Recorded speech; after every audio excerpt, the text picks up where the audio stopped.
This is Aram Jabari, PR manager at Atlas, and we'd like to give you a sneak peek at the combat system in Game of Thrones, our upcoming RPG based on the critically acclaimed HBO television series and internationally best-selling book series A Song of Ice and Fire by George R.R. Martin. Let's start by taking a look at the core of the game's combat engine, the Active Pause system.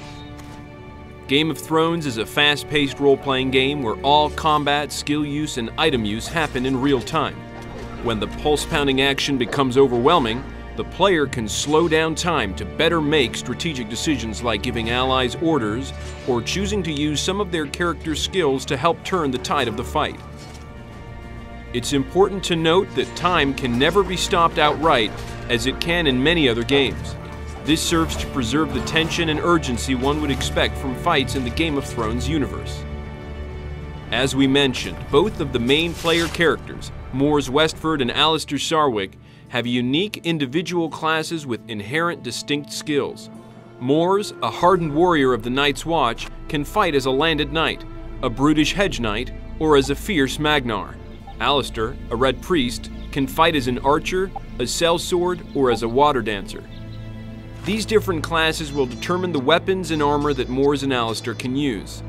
A hedge knight may use cumbersome two-handed weapons and sweeping attacks, while a landed knight will fight best with a sword and shield combination. Both of these characters will also play differently. For example, Alliser is not quite as stout in battle as Mors is.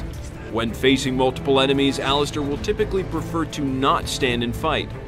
To this point, Alliser will have many more options that involve engaging enemies at range, while Mors will usually need to take the fight right to the enemy.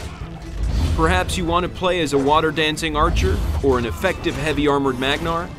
The game's multi-class customization options make these character builds possible. You also have the ability to eschew the multi-class path in favor of becoming a specialist in one class and gaining the upper-tier skills for that particular class. This is just a fraction of the strategic aspects that you'll be able to explore in Game of Thrones. On behalf of everyone here at Atlas, I'd like to thank you for watching, and we hope you're looking forward to playing Game of Thrones when it comes out on May 15th, 2012 for PlayStation 3, Xbox 360, and PC.